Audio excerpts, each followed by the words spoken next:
Hi മച്ചന്മാരെ, അപ്പോൾ ഇന്നത്തെ നമ്മളെ വീഡിയോയിലൂടെ പരിചയപ്പെടുന്നത് 2021 മോഡൽ കോഴിക്കോട് മോഡൽ പണിതിട്ടുള്ള ഒരു കോമ്പാക്റ്റ് ബജാജിൻ്റെ ഡീസൽ ഓട്ടോറിക്ഷയാണ്. അപ്പോൾ ഇതിൻ്റെ ഫിറ്റ്നസ് വരുന്നത് ജൂൺ 2027 വരെയും അതുപോലെ ടാക്സ് 2026 അതിൻ്റെ ഇൻഷുറൻസ് വരുന്നത് ഡിസംബർ 2025 വരെയാണ്. ഫുൾ സ്റ്റീൽ വർക്ക്, അതുപോലെ തന്നെ ബക്കറ്റ് സീറ്റ്, തട്ടപ്പോൾസറി, ബോഡിയൊക്കെ നല്ല അടിപൊളിയായിട്ട് കോഴിക്കോട് മോഡൽ അവർ പണിത് എടുത്തിട്ടുള്ള ഒരു വാഹനമാണ്. അപ്പോൾ ഈ ഒരു വാഹനത്തിൻ്റെ ലൊക്കേഷൻ ശ്രദ്ധിക്കുക, കോഴിക്കോടാണ്. അപ്പം നിങ്ങൾക്ക് ഈ ഒരു വാഹനം കാണാൻ താല്പര്യമുണ്ടെങ്കിൽ നമ്മുടെ സ്ക്രീനിൽ കാണുന്ന നമ്പറിൽ കോൺടാക്റ്റ് ചെയ്ത് നിങ്ങൾക്ക് വാഹനം നേരിട്ട് കണ്ട് വില പറഞ്ഞ് എടുക്കാവുന്നതാണ്. അപ്പോൾ ഈ ഒരു വാഹനത്തിന് പ്രതീക്ഷിക്കുന്ന വില 1,55,000 രൂപയാണ്.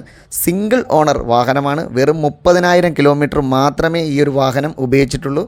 വെറും ലെസ് യൂസ് ആയിട്ടുള്ള ഉപയോഗമാണ് ഈ ഒരു വാഹനം. അപ്പം ഈ ഒരു വാഹനം, അതായത് അത്രയും ഫുൾ കണ്ടീഷനായിട്ടുള്ള ഒരു വാഹനം നിങ്ങൾക്ക് വാങ്ങാൻ താല്പര്യമുണ്ടെങ്കിൽ നമ്മുടെ ഈ സ്ക്രീനിൽ കാണുന്ന നമ്പറിൽ കോൺടാക്റ്റ് ചെയ്യുക. അതുപോലെ നിങ്ങൾക്ക് വാഹനം വിൽക്കാനുണ്ടെങ്കിലും വാങ്ങാനുണ്ടെങ്കിലും ഇതുപോലെ പരസ്യം ചെയ്യാനുണ്ടെങ്കിലും നമ്മളെ കോൺടാക്റ്റ് ചെയ്യാവുന്നതാണ്.